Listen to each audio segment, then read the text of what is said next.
என் ஆண்டவர் மரித்தது உண்மைதான். ஆனா இன்னைக்கு நான் உயிரோடு இருக்கிற ஆண்டவரை தேடுகிறேன். அதைத்தான் தீர்க்கதரிசி எழுதுகிறார்கள். ஐயா, நீங்க அவரையே சேவிக்க கடவீர்கள், உங்கள் தேவனாகிய கர்த்தரையே நீங்கள் சேவிக்க கடவீர்கள் என்று சொல்லப்பட்டிருக்கிறது. ஏன் என்று சொன்னால் அவர்தான் நம்மளை ஆசீர்வதிக்கிறவர், அவர்தான் நம்மளை மேன்மைப்படுத்துகிறவர், அவர்தான் நம் கண்மலையின் மேல் நிறுத்துகிறவர், அவர்தான் எனக்காக உயிரை கொடுத்தவர். ஆமென், அல்லேலூயா. இயேசு மேல ஒரு அன்பு, ஒரு தாகம். எனக்காக மரித்தார், எனக்காக உயிர்த்தார், எனக்காக மரணத்தை ருசி பார்த்தார். அதுதான் அன்பு. இயேசு மேல இருக்கிற அன்பு தான் உங்களை அவர் பக்கம் கொண்டு போகுமே தவிர வேற எதுவுமே கொண்டு போகாது. ஆமென் சொல்லுங்க. அல்லேலூயா. அதனாலதான் அவங்க எழுதுறாங்க, நீங்க உங்கள் தேவனாகிய கர்த்தரையே. அவருக்கு பில்லி சூனியம் பண்ண முடியாது, அவருக்கு மந்திரவாதம் பண்ண முடியாது, அவரை ஏமாற்ற முடியாது, லஞ்சம் வாங்க முடியாது, கள்ளக்கணக்கு எழுத முடியாது, அவரை வச்சு எந்த சித்தி வேலை செய்ய முடியாது, பிளாக் மேஜிக் இயேசு வச்சு பண்ணவே முடியாது. அவர் ஒயிட். கை தட்டுங்க பார்க்கலாம். ஆமென்.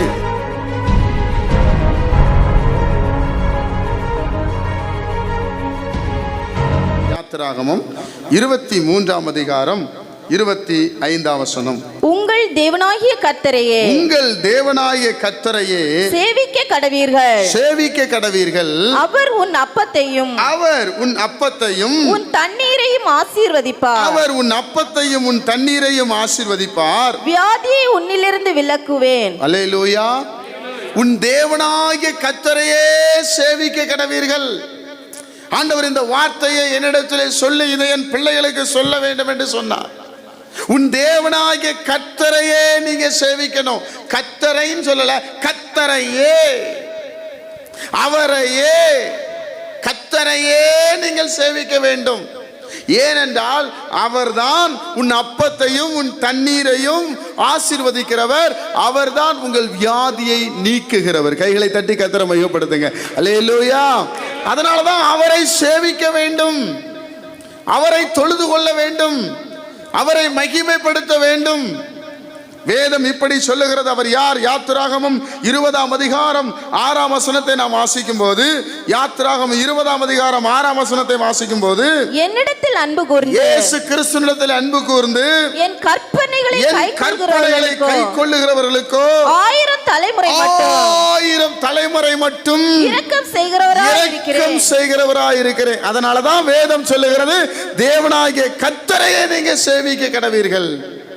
அவர் மேல ஒரு அன்பு வைத்து, ஆண்டவர் மேல ஒரு பாசம் வைத்து, என் மீது அன்பு கூர்ந்து என் கற்பனைகளை கை கொள்ளுகிறவர்களுக்கோ 1000 தலைமுறை மட்டும். எத்தனை தலைமுறைங்க?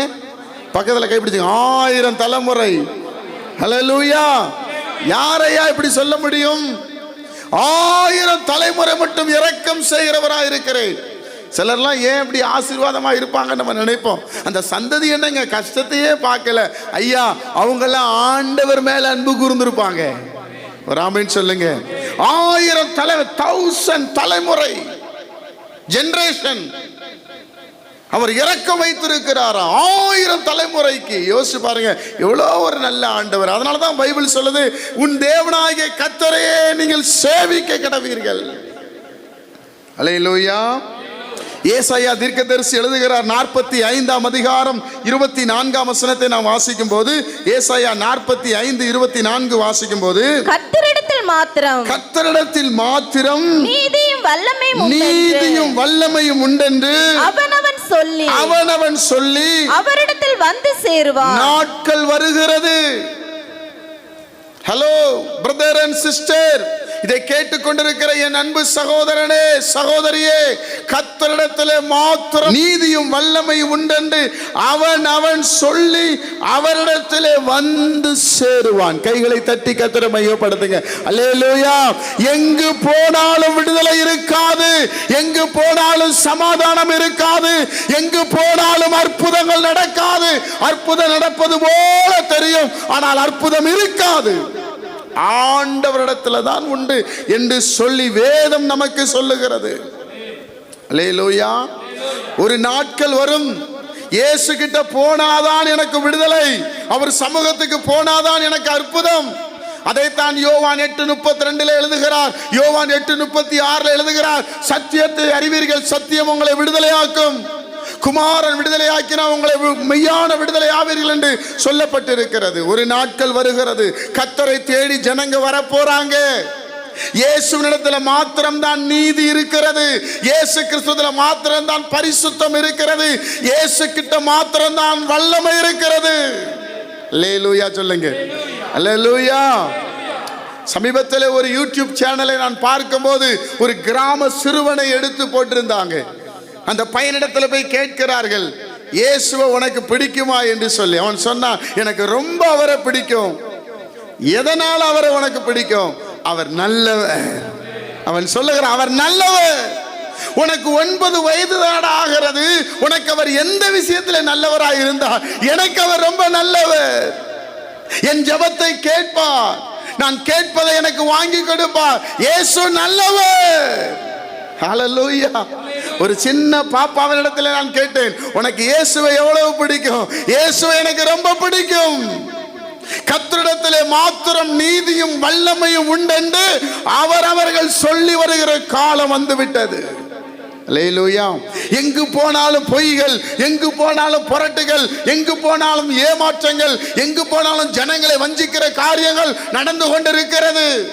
யார் ஏமாறுவா, யாரை ஏமாற்றலாம், எப்படி சொத்தை பிடுங்கலாம், எப்படி இவங்களை வஞ்சிக்கலாம் என்று நடந்து கொண்டிருக்கிறது. கல்வி ஒரு பக்கம் வியாபாரமாக்கப்பட்டு கொண்டிருக்கிறது, மருத்துவம் வியாபாரமாக்கப்பட்டு கொண்டிருக்கிறது, தண்ணீர் வியாபாரமாக்கப்பட்டு கொண்டிருக்கிறது. என்ன செய்வது? கர்த்தரிடத்தில் மாத்திரம் வல்லமை உண்டு என்று அவன் சொல்லி வருகிற நாட்கள் வந்துவிட்டது. கைத்தட்டி கர்த்தரை மையப்படுத்துங்க. அல்லேலூயா. என் இயேசு உயிரோடு இருக்கிறார். ஆமென். அல்லேலூயா. சொல்றாரு, எல்லாம் வந்து சேருவாங்க. சிஸ்டர், இப்போ கர்த்தர் மேல எரிச்சலா இருக்கிற யாவரும் அவருக்கு விரோதமாய் எரிச்சல் கொண்டிருக்கிற யாவரும் வெட்கப்படுவார்கள். பக்கத்துல கைப்பிடி சொல்லுங்க, இயேசு மேல உங்களுக்கு எரிச்சல் இருக்கா? வெட்கப்பட்டுருவீங்க. பைபிள் சொல்லுது, நான் சொல்லல. கர்த்தர் தான் நீதி உள்ளவர், நீதியின்படி நியாயம் இருக்கிறவர், உண்மையுள்ள ஒரு ஆண்டவர். என் அன்பு கர்த்தருடைய பிள்ளைகளே, அதனாலதான் அவர்கள் எழுதுகிறார்கள், உங்கள் தேவனாகிய கர்த்தரை ஏன் நீங்கள் சேவிக்க கடவீர்கள்? அவர்தான், அவரை சேவிக்கும் பொழுதுதான் 1000 தலைமுறை. எத்தனை தலைமுறை? 1000 தலைமுறைக்கு அவர் இரக்கம் உள்ளவராயிருக்கிறார். ஆமென். இரக்கம் உள்ளவரே, மனதுருக்கம் உடையவரே. சபையில இருந்த போடுங்க, இரக்கம் உள்ளவரே, ஆமா, மனதுருக்கம் உடையவரே, ஆமா, நீதிய சாந்தம் பொறுமை அன்பு நிறைந்து வாழ்பவரே. இயேசு நீதிய சாந்தம் பொறுமை அன்பு நிறைந்து வாழ்பவரே. இயேசு ராஜா சோதிரம், இயேசு ராஜா சோதிரம், சோதிரமே சோதிரமே. சொல்லுங்க, உயிருள்ள நாள் எல்லாமே உமக்கு சோதிரமே சோதிரமே, உயிருள்ள நாள் எல்லாமே. ஐயா உயிருள்ள நாள் எல்லாமே, ஐயா உயிருள்ள நாள் எல்லாமே. அல்லேலூயா. உன் தேவனாகிய கர்த்தரை சேவின்னு சொல்றதுக்கும் உன் தேவனாகிய கர்த்தரை ஏன் சேவிங்கன்னு சொல்றதுக்கு நிறைய வித்தியாசம் இருக்கு ஐயா. ஒவ்வொரு வார்த்தையில வித்தியாசம் இருக்குது. ஆமென். அவர் மாத்திரம்தான் உன்னை எந்த ஒரு எதிர்பார்ப்பு இல்லாம விடுதலை ஆக்குகிறவர். கைகளை தட்டி கர்த்தரை மையப்படுத்துங்க. ஆமென் சொல்லுங்க. எந்த கமிட்மெண்ட் ஆண்டவர்ட்ட கிடையாது. எதிர்பார்ப்பு இல்லாத ஒரு தெய்வம். எனக்கு ரொம்ப பிடிச்ச, அவர்கிட்ட எதிர்பார்ப்பே கிடையாது. மனுஷங்கிட்ட பேசினா ஏதாவது ஒரு எதிர்பார்ப்பு தான் எல்லா இடத்துலையும் இருக்குது. மனைவியா இருக்கட்டும், பிள்ளையா இருக்கட்டும், கணவனா இருக்கட்டும், இயேசு கிட்ட மட்டும்தான் அது கிடையாது. அதனால தான் அவர் நீதியுள்ளவர் என்பதை வேதம் சொல்லுகிறது. ஏசாயா தீர்க்கன் எழுதுகிறார் 45ஆம் அதிகாரம் 7ஆம் வசனத்தை நான் வாசிக்கும் போது, ஏசாயா 45ஆம் அதிகாரம் 7ஆம் வசனத்தை வாசிக்கும் போது, ஒளியை படைத்து இருளையும் உண்டாக்கினேன், சமாதானத்தை படைத்து தீங்கையும் உண்டாக்கினேன். நல்லா கவனிங்க, ஒளியை படைக்கிறாரு, இருளை உண்டாக்குறாரு, சமாதானத்தை படைக்கிறாரு, தீங்க உண்டாக்குறாரு. இந்த உண்டாக்குறது எல்லாமே நமக்கு கொடுத்த வல்லமையினால நீக்கிடலாம். படைச்சதை எதையுமே நம்ம விளக்க முடியாது. ஒரு ஆமென் சொல்லுங்க. அல்லேலூயா. நம் ஆண்டவர் ஒளியை படைத்து இருளை உண்டாக்குகிறார், இருளை சேர்க்கிறார். இருள் இருக்கிற ஜனங்கள் வெளிச்சத்துக்கு வர வேண்டும் என்று விரும்புகிறார். சமாதானத்தை படைத்து தீங்கையும் உண்டாக்குகிறாராம். சமாதான குறைவு உண்டாக்கினது அவர்தான். ஆனா அதிலிருந்து தேவன் ஒவ்வொரு மனிதனுக்கும் அந்த சுயாதீனத்தை கொடுத்திருக்கிறார், அதிகாரத்தை கொடுத்திருக்கிறார். அதைத்தான் வேதம் அழகாய் சொல்லுகிறது. படைப்பு வேற, உண்டாக்குறது வேற. அவர் படைத்தது அதெல்லாம். ஒளியை படைச்சார், அது யாராலையுமே நிறுத்த முடியாது. அதனாலதான் இயேசு ஒளியா இருக்கிறார். இயேசுவை எந்த மனுஷன் பின்பற்றுகிறானோ அவன் இருள நடக்க மாட்டான், அவன் ஒளியே பார்த்து போய் கொண்டிருப்பான். கைதட்டி கர்த்தரை மகிமைப்படுத்துங்க. ஒரு அல்லேலூயா சொல்லுங்க. அல்லேலூயா. நானே வழியும் சத்தியமும் ஜீவனுமா இருக்கிறேன் என்று சொல்லுகிறான் தேவ பிள்ளையே. அதனாலதான் வேதம் சொல்லுகிறது, உன் தேவனாகிய கர்த்தரை ஏன் நீங்கள் சேவிக்க கடவீர்கள். நீங்க அவரை தான் சேவிக்கணும். அவரை மட்டும் சேவிக்கும் போது இந்த மேன்மையான நன்மைகளை தேவன் தர உண்மையுள்ளவராயிருக்கிறான். அதே ஏசாயா 44ஆம் அதிகாரம் 6ஆம் வசனத்தை நான் வாசிக்கும் போது, ஏசாயா 44:6 வாசிக்கும் போது, நான் முந்தினவரும் நான் பிந்தினவருமாமே, என்னை தவிர தேவன் இல்லை என்று இஸ்ரவேலின் ராஜாவாகிய கர்த்தரும் சேனைகளின் கர்த்தராகிய அவருடைய மீட்பரும் சொல்லுகிறதாவது, நானே கர்த்தர், நான் முந்தினவரும் நான் தான், பிந்தினவரும் நான் தான். கைகளை தட்டி கர்த்தரை மகிமைப்படுத்துங்க. அல்லேலூயா, அல்லேலூயா. அதனாலதான் வேதம் சொல்லுகிறது, உன் தேவனாகிய கர்த்தரை ஏன் சேவிக்க கடவீர்கள். எரேமியா 33:3, ஆபத்து நாளில் என்னை நோக்கி கூப்பிடப்பா. எந்த செகண்ட்லையும், எந்த நேரத்திலையும், எந்த நிமிஷத்திலையும் நான் உனக்கு உதவி செய்ய உண்மையிலவராயிருக்கிறேன். காரணம், நான் உன்னை உண்டாக்கினேன் என்று சொல்லுகிறார். அல்லேலூயா. தேவ பிள்ளைகளை அறிந்து கொள்ள வேண்டும். ஏன் வேதத்தில் எழுதப்பட்டிருக்கிறது, உங்கள் தேவனாகிய கர்த்தரை ஏன் நீங்கள் சேவிக்க கடவீர்கள் என்று எழுதப்பட்டிருக்கிறது. ஏன்? அவர்தான் உங்களை ஆசீர்வதிக்கிறவர், அவர்தான் உங்கள் வியாதியை விளக்குகிறவர் என்று வேதம் நமக்கு அழகாய் சொல்லுகிறது.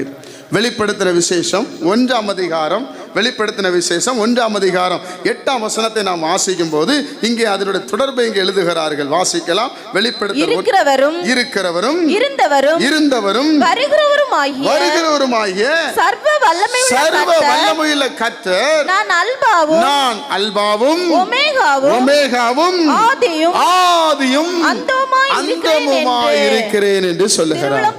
அல்லேலூயா. அவர் யார்? அவர் இருக்கிறவரும் இருந்தவரும் வரப்போகிறவருமாகிய சர்வ வல்லமையுள்ள தேவன். அதனாலதான் பைபிள் சொல்லுது, உங்கள் தேவனாகிய கர்த்தரையே நீங்க சேவிங்க, அவரையே சேவிங்க, அவருக்கு மகிமை செலுத்துங்க, அவருக்கு கனத்தை செலுத்துங்கள் என்று வேதத்திலே நாம் பார்க்கிறோம். அதே வெளிப்படுத்தின விசேஷம் 1ஆம் அதிகாரம் 10ஆம் வசனத்தில் அப்போஸ்தலனாகிய யோவானுக்கு தன்னை வெளிப்படுத்தும் போது அங்கே சொல்லுகிற காரியத்தை பார்க்க முடிகிறது. கர்த்தருடைய நாளில் ஆவிக்குள்ளானே, அப்பொழுது எனக்கு பின்னாலே எக்கால சத்தம் போன்ற ஒரு பெரிய சத்தத்தை நான் கேட்டேன். ஆமென் சொல்லுங்க. அதை மாத்திரமல்ல, அதே தொடர்ந்து நாம் 17ஆம் வசனத்தை நாம் வாசிக்கும் போது, நான் அவரை கண்டபொழுது செத்தவனை போல அவருடைய பாதத்திலே விழுந்தேன். அப்பொழுது அவர் தம்முடைய வலது கரத்தை என் மேல் வைத்து என்னை நோக்கி பயப்படாதே, நான் முந்தினவரும் பிந்தினவரும் உயிருள்ளவருமாயிருக்கிறேன். கைகளை தட்டி கர்த்தரை மகிமைப்படுத்துங்க. அல்லேலூயா. செத்தவனை போல விழுந்தான். கர்த்தரை பார்த்த உடனே செத்துட்டான்னு சொல்லி விடலைங்க, கை வச்சு தூக்கி எடுக்கிறார். அல்லேலூயா. கரம் பிடித்து நடத்துவார், கண்மலை மேல் நிறுத்துவார், கரம் பிடித்து நடத்துவார், கண்மலை மேல் நிறுத்துவார். ஒரு தாய் தேற்றுவது போல் என் நேசர் தேற்றுவார். ஒரு தாய் தேற்றுவது போல் என் நேசர் தேற்றுவார். ஹல்லேலூயா, ஹல்லேலூயா, ஹல்லேலூயா, ஹல்லேலூயா, ஹல்லேலூயா,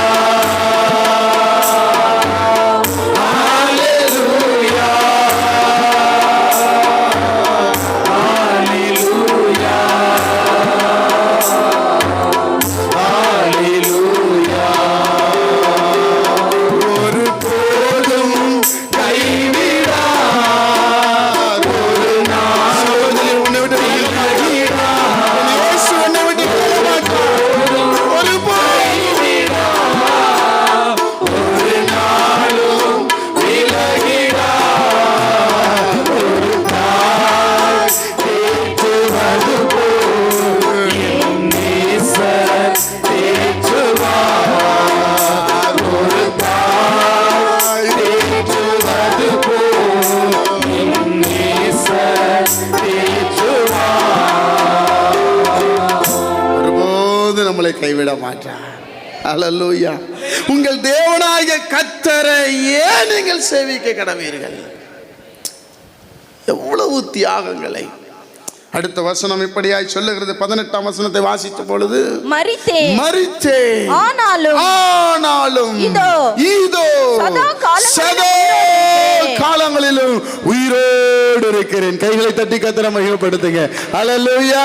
என் ஆண்டவர் மரித்தது உண்மைதான், ஆனா இன்னைக்கு நான் உயிரோடு இருக்கிற ஆண்டவரை தேடுகிறேன்.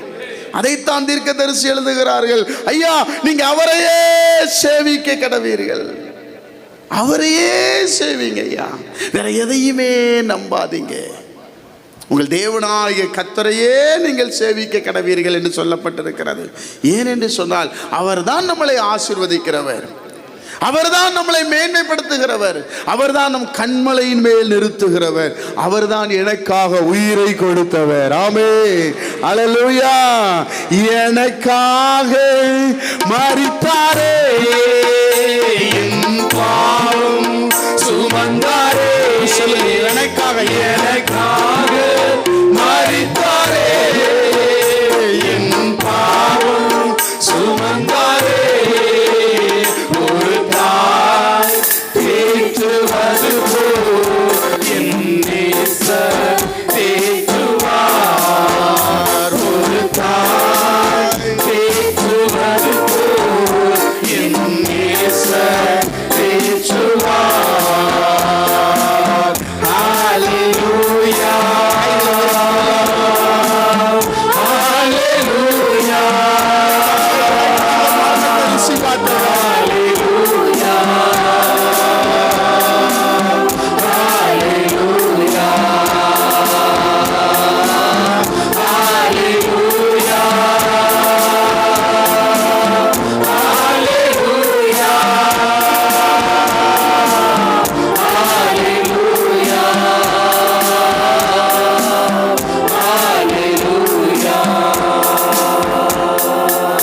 அல்லேலூயா. அதைத்தான் தீர்க்கதரிசி எழுதுகிறார். அவரையே சேவிங்க, அவர் உங்களை ஆசீர்வதிப்பார். அவரையே பாருங்க, அவர் உங்களுக்கு விடுதலை கொடுப்பார். அவரையே பாருங்க, உங்க வியாதிகளை மாற்றுவார். அல்லேலூயா. அதுதான் இயேசு கிறிஸ்து. இயேசு கிறிஸ்துடைய சிறப்பே அதாங்க. அதனால தான் நான் அவருடைய மகத்துவங்களை உங்களுக்கு சொல்லுகிறேன். என்னிடத்தில் அன்பு கூர்ந்து, இயேசுவினிடத்தில் ஒரு அன்பு கூர்ந்து, வெறும் பொருளுக்காக, சுகத்துக்காக, விடுதலைக்காக மாத்திரம் ஆண்டவர்கிட்ட வரக்கூடாது. அவர் மேல ஒரு அன்பு, இயேசு மேல ஒரு அன்பு, ஒரு தாகம், எனக்காக மரித்தார், எனக்காக உயிர்த்தார், எனக்காக மரணத்தை ருசி பார்த்தார். அதுதான் அன்பு. இயேசு மேல இருக்கிற அன்பு தான் உங்களை அவர் பக்கம் கொண்டு போகுமே தவிர வேற எதுவுமே கொண்டு போகாது. ஒரு ஆமென் சொல்லுங்க. அல்லேலூயா. அதனாலதான் அவங்க எழுதுறாங்க, நீங்க உங்கள் தேவனாகிய கர்த்தரையே, அவருக்கு பில்லி சூனியம் பண்ண முடியாது, அவருக்கு மந்திரவாதம் பண்ண முடியாது, அவரை ஏமாற்ற முடியாது, லஞ்சம் வாங்க முடியாது, கள்ளக்கணக்கு எழுத முடியாது, அவரை வச்சு எந்த சித்தி வேலை செய்ய முடியாது, பிளாக் மேஜிக் இயேசு வச்சு பண்ணவே முடியாது. அவர் ஒயிட், கை தட்டுங்க பார்க்கலாம். ஆமே. இவரை தவிர வேற யாரையும் அந்த மாதிரி பேசுறதுக்கு ஒருத்தர் கூட கிடையாது. எழுதி கொடுக்கிற இயேசுவின் நாமத்தில் ஒருத்தரை கூட நீங்க சொல்ல முடியாது இவரை மாதிரி. இதுதான் வேதம் சொல்லுது, உங்கள் தேவனாகிய கர்த்தரையே நீங்கள் சேவிங்க, அவரை வழிபடுங்க. எதுக்காக? காரு தருவார், ஸ்கூட்டர் தருவார், அதுக்காக இல்லை. நான் மரிச்சாலும் என்னை ஒரு இடத்துக்கு கொண்டு போக ஒரு ஆயத்தமாக இருக்கிறார். கைகளை தட்டி கர்த்தரை மையப்படுத்துங்க. ஒரு ஆமென் சொல்லுங்க. அல்லேலூயா. அதனால தான் மறுபடியும் அந்த யாத்ரா புஸ்தகத்தில் அந்த 23 25 வசனத்தை வாசிங்க. உங்கள் தேவனாகிய கர்த்தரையே நீங்கள் சேவிக்க கடவீர்கள், அவர் உங்கள் அப்பத்தையும் தண்ணீரையும் ஆசீர்வதிப்பார். பக்கத்தில் கைப்பிடி சொல்லுங்க, நம்ம ஆண்டவர் உங்க வீட்டில் அப்பத்தையும் தண்ணீரையும் ஆசீர்வதிப்பார். ஆண்டவர் ஆசீர்வதிக்கிற ஆண்டவர். ஹல்லேலூயா. ஆண்டவர் ஆசீர்வதிக்கிற ஆண்டவர். தப்பான கணக்குல பணம் வந்தா தப்பான கணக்கு பணம் வேண்டான்னு சொல்லுவார். ஆமென். அல்லேலூயா. ஆமா, கர்த்தருடைய நாமத்தில் சொல்றேன், என் ஆண்டவர் நீதி உள்ள ஒரு தேவன், அப்பத்தை தண்ணீரை ஆசீர்வதிக்கிற தேவன். எப்படி ஆசீர்வாதம்? யாத்ரா புஸ்தகத்தில் 16 அதிகாரம் 31 வசனத்தை வாசிக்கும் போது இஸ்ரவேல் ஜனங்களுக்கு ஒரு ஆசீர்வாதத்தை கொடுத்தார் பாருங்க. இஸ்ரவேல் வம்சத்தார் அதற்கு மன்னா என்று பெயரிட்டார்கள். அது கொத்தமல்லி அளவாயும் வெண்மை நிறமாயும் இருந்தது. அதன் ருசி தேனிட்ட பணிகாரத்திற்கு ஒப்பாய் இருந்தது. ஐயா, பணியாரமே டேஸ்ட். அதுல தேன் போட்ட பணியாரம் எப்படி இருக்கும்? என் ஆண்டவர் ஒயிட், வெண்மைக்குரியவர். அல்லேலூயா சொல்லுங்க. ஆமென். அது ருசி எப்படி இருந்துச்சு தான்? தேனிட்ட பணியாரத்தை போல சுவையா இருந்ததாம். தேனிலும் மதுரமாயிருக்கிற தேவன். அதான் ஆசீர்வாதம். இஸ்ரவேல் ஜனங்கள் கேட்கிறார்கள், எங்களுக்கு உணவு வேணும் என்று. வானத்திலிருந்து அந்த உணவை கொடுக்கிறார், தூதர்கள் சாப்பிடுற உணவை. தேனிட்ட பணியாரம் போல அவ்வளவு ருசியா இருந்ததாம். இயேசு கிறிஸ்து ஒரு மனிதனை ஆசீர்வதிக்கும் போது அந்த வீடு அப்படித்தான் இருக்கும், அந்த வீட்டில் உணவு அப்படித்தான் இருக்கும், அவ்வளவு சமாதானமா இருக்கும், சண்டை சச்சரவு இருக்காது. நல்லா யோசிச்சு பாருங்க. தேனிட்ட, ஏன் இப்படி எழுதுறாங்க? அதனாலதான் அவரை சேவிங்கன்னு சொல்றாங்க. நீங்கள் உங்கள் கர்த்தராகிய தேவனாகிய கர்த்தரையே சேவிக்க கடவீர்கள். இதான் நம்ம பாடணும்ல, தேனிலும் இனிமையே தேவிட்டாத அமுதமே, தேனிலும் இனிமையே நாம தேவிட்டாத அமுதமே,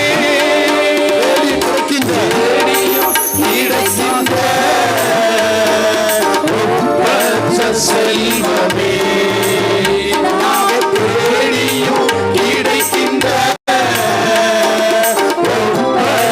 செல்வமே, நீங்க போதும் ஏசப்பா, உங்க சமூகம் எனக்குப்பா, நீங்க போதும் ஏசப்பா, உங்க சமூகம் எனக்குப்பா.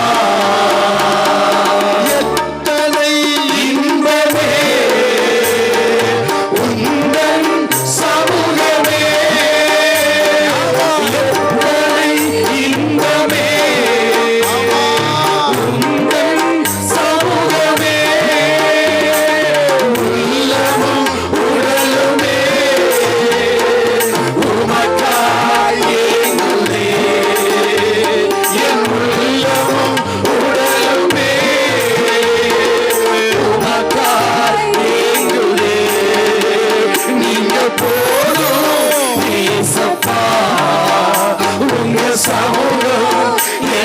ஏசப்பா நீங்க போதும் ஏசப்பா உங்க சமூகம் எனக்குப்பா.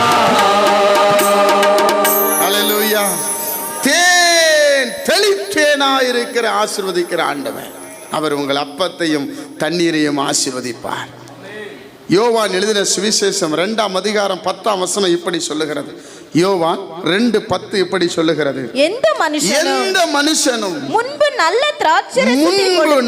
திராட்சரசத்தை கொடுப்பான். ஜனங்கள் திருப்தி அடைந்த பின்பு ருசி குறைந்ததை கொடுப்பான். நீரோ நல்ல ரசத்தை இதுவரைக்கும் வைத்திருக்கிறீர். கரங்களை தட்டி கர்த்தரை மகிமைப்படுத்துங்க. ஹல்லேலூயா. உலக பிரகாரமான மனிதர்கள் முதல்ல வருவதற்கு மேன்மையான உணவை கொடுப்பார்கள், ருசியுள்ளதை கொடுப்பார்கள். நேரமாக ஆக ஜனங்கள் வர வர அதுல நிறைய மிக்சிங் நடக்கும். சிக்கன் பிரியாணி வெஜிடபிள் பிரியாணியாய் மாறும், பிரிஞ்சாயும் மாறிடும். ஆனா இயேசு முடிவு வரைக்கும் அதை கொடுப்பார். கை தட்டி கர்த்தரை மகிமைப்படுது. ஹல்லேலூயா. அதைத்தான் தீர்க்கன் எழுதுகிறான், உங்கள் தேவனாகிய கர்த்தரையே நீங்க சேவிங்க.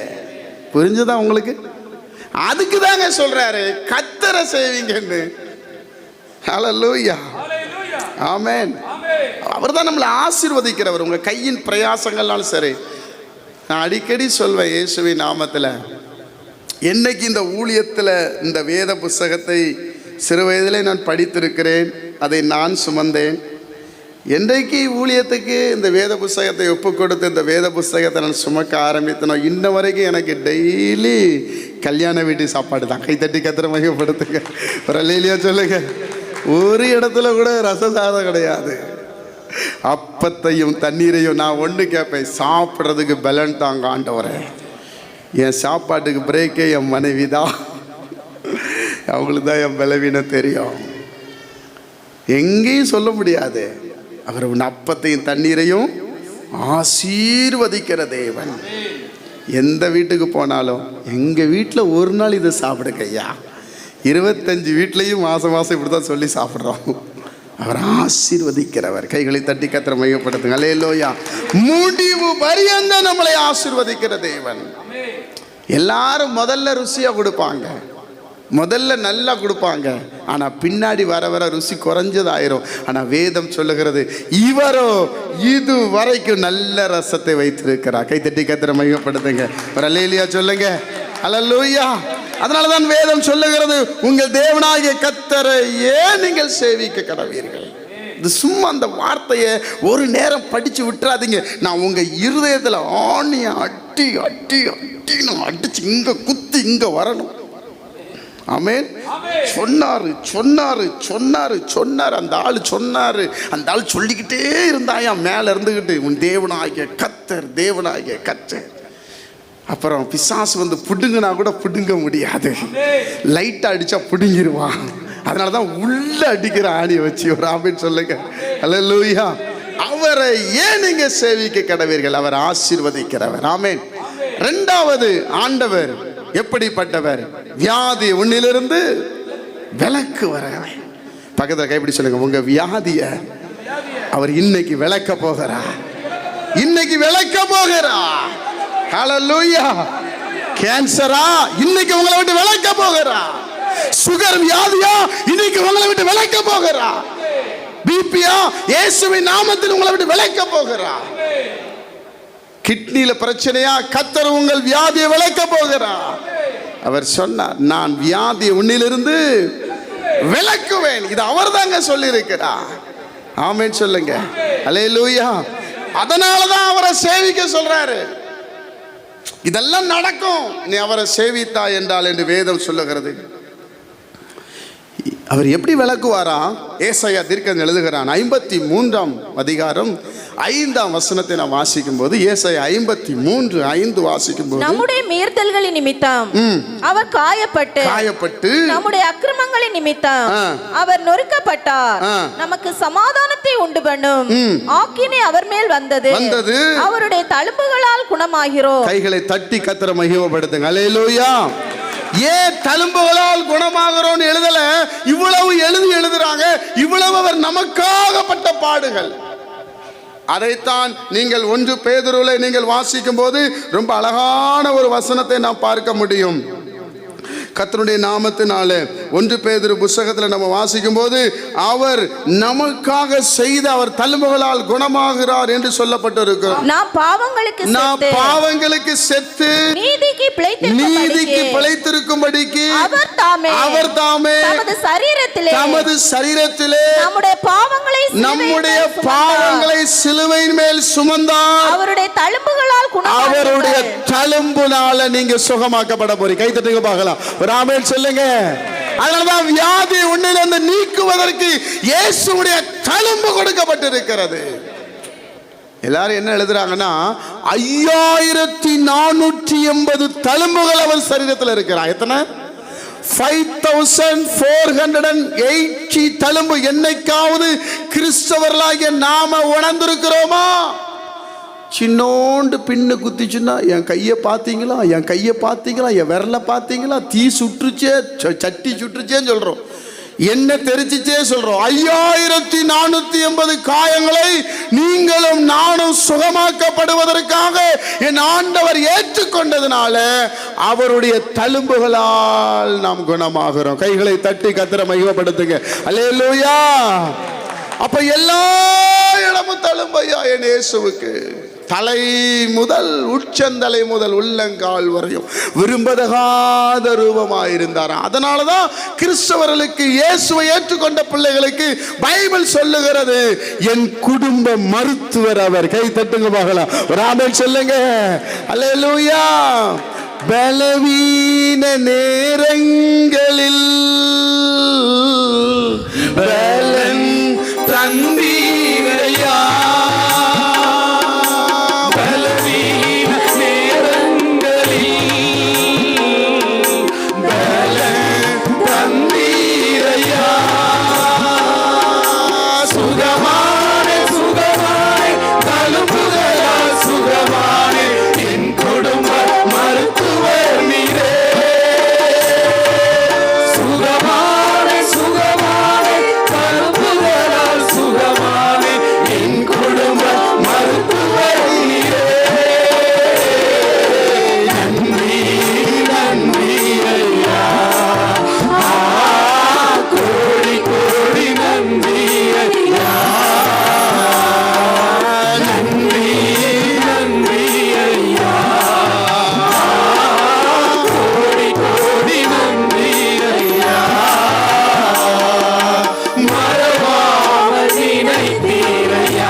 இருக்கீங்களா?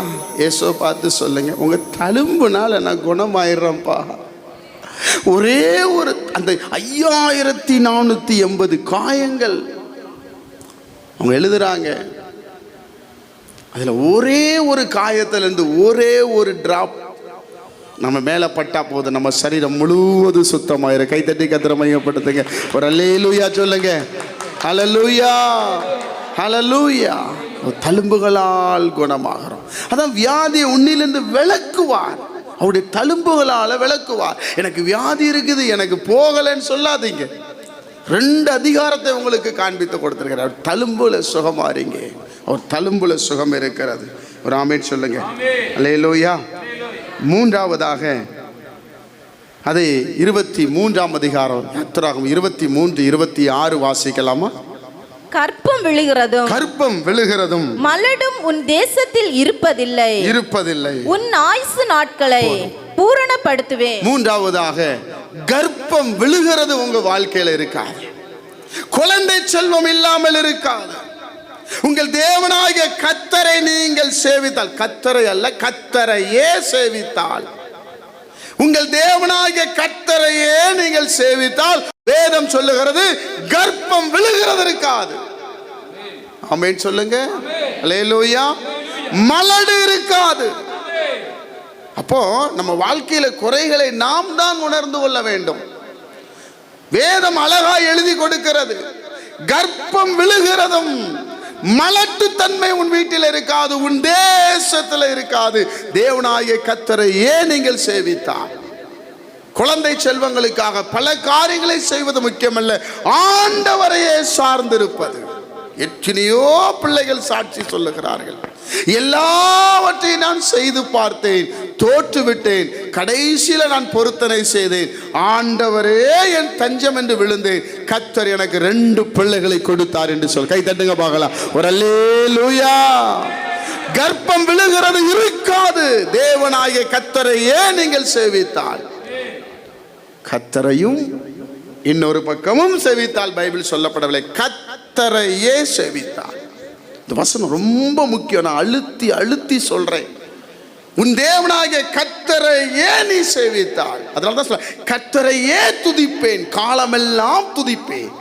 கர்த்தரை தான் நான் துதிப்பேன். யார் என்ன சொன்னாலும் போக மாட்டேன், யார் என்ன சொன்னாலும் அதுக்கு இசைய மாட்டேன். கர்த்தர் கர்த்தர் கர்த்தர், இயேசு இயேசு இயேசு, மரணமானாலும் ஜீவனானாலும் இயேசு பின்னாடி தான் நான் இருப்பேன். அதுதான் வார்த்தை. அவங்களுக்கு தான் சொல்றாரு கர்ப்பம் விழுகிறது உனக்கு இருக்காது. அவங்க சொல்றாங்க, இவங்க சொல்றாங்க, அங்க போய் பார்க்கிற, இங்க போய் பார்க்கிற, இவரை போய் பார்க்கிற, எவரை பார்த்தாலும் நடக்காது. அவர் சொல்ல, உன் தேசம் மலடா இருப்பதில்லை. கை தட்டி கர்த்தரை மகிமைப்படுத்துங்க. அல்லேலூயா. சங்கீதம் 113:9 இப்படி சொல்லுகிற, சங்கீதம் 113:9 இப்படி சொல்லுகிற, மலடியை சந்தோஷமான பிள்ளை தாழ்ச்சி ஆக்கி வீட்டிலே குடியிருக்க பண்ணுகிறார். எங்க குடியிருக்க பண்ணுகிறாரா?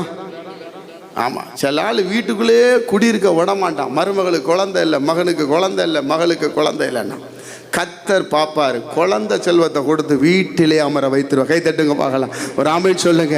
அல்லேலூயா. மலடியை சந்தோஷப்படுத்துகிற ஆண்டவர் நம்ம ஆண்டவர்.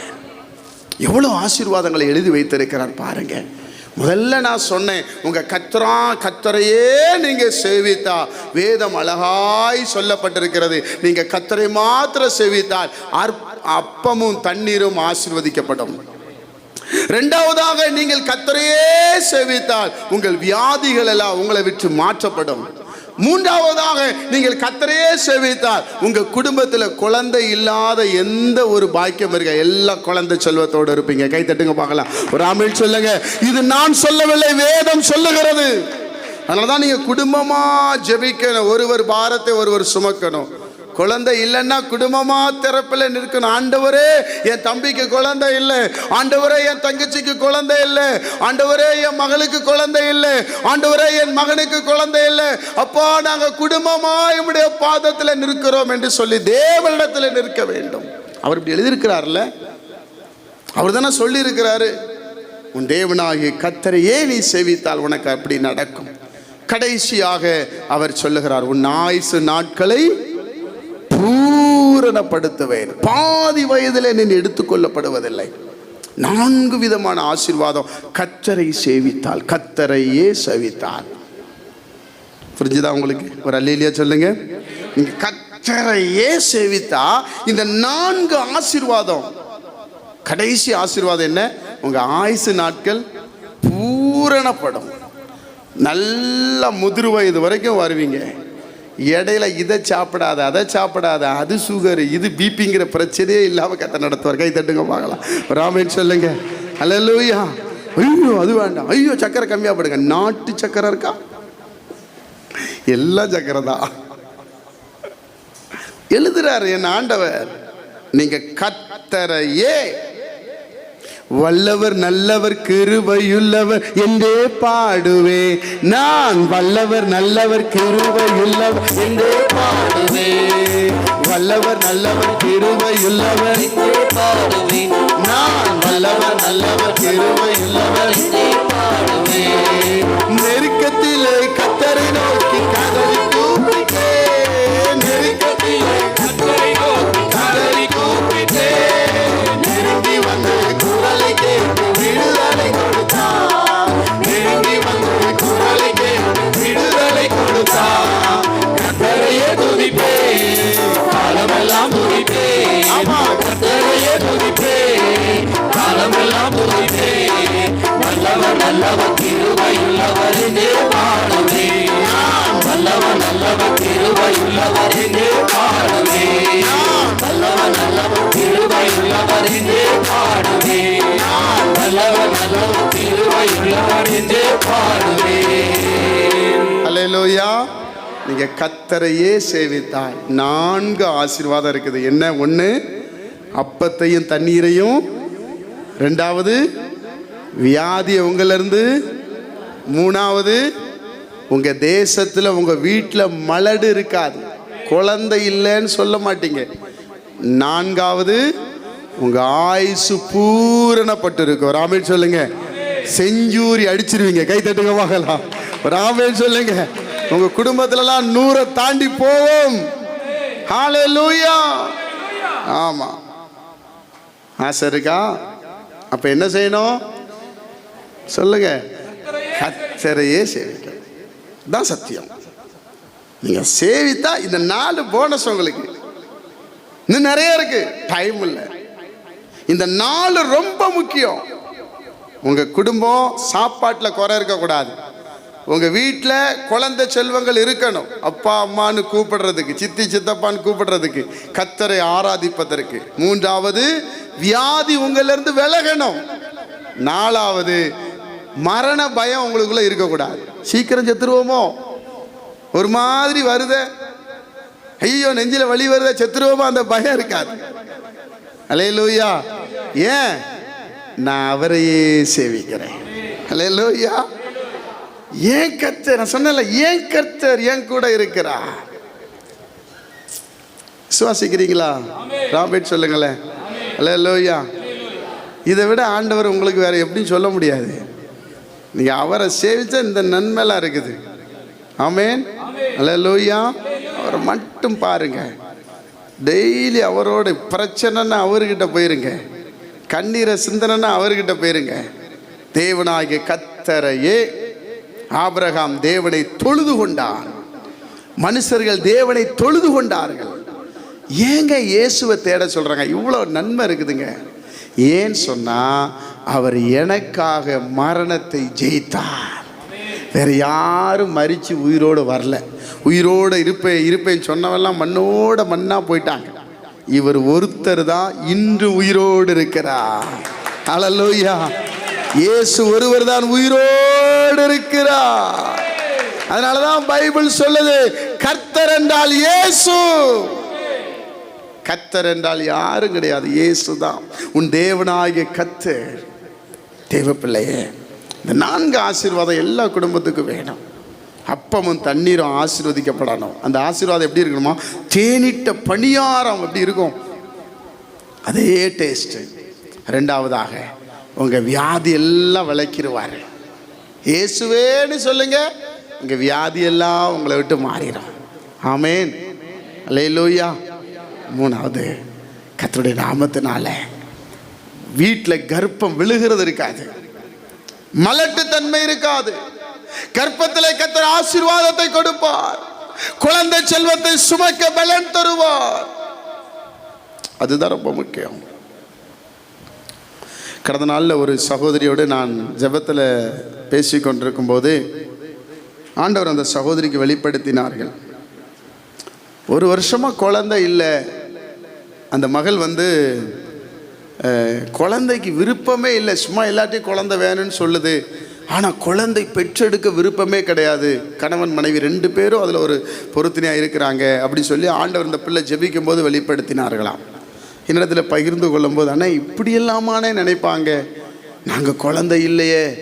ஏன்னா பொண்ணோட தோழியாக அந்த பொண்ணு நின்றுச்சு. தோழியாக நின்னது யாருப்பா? அந்த நின்னால் சரி கிடையாது, அதில் தான் குழந்தை இல்லைன்னு சுற்றி இருக்கிறவன் பேசுகிறான். தோழி என்னையா பண்ணுவான்? நம்ம ஆளுகளை மாதிரி நல்லவங்க உலகத்தில் யாருமே கிடையாது. இது கண்ணீரோட ஜெபம் பண்ணுது. நான் தான் மாப்பிள்ளை பொண்ணு தோழியா இருந்தேன், ஐயோ குழந்தை இல்லையே குழந்தை இல்லையே கண்ணீரோட ஜெபம் பண்ணா கர்த்தர் வெளிப்படுத்துறாரு. ஏமா சும்மா அழாத, அவன் பாரு அவங்க 2 பேரும் ஒரு பொறுத்துணையோடு இருக்காங்க, குழந்தை பெற்றுக்கிட்டா நிறைய செலவாகும். இதெல்லாம் எங்கேயா போய் சொல்றது? ஊழியக்காரன் இங்கேருந்து கண்ணீர் வடிச்சு வடிச்சு வடிச்சு பார்க்கும் போதெல்லாம் ஐயோ இவங்களுக்கு குழந்தை இல்லையா இவங்களுக்கு குழந்தை. நீங்க குழந்தைக்கு ரெடியாடா நிறையா கொடுப்பாரு.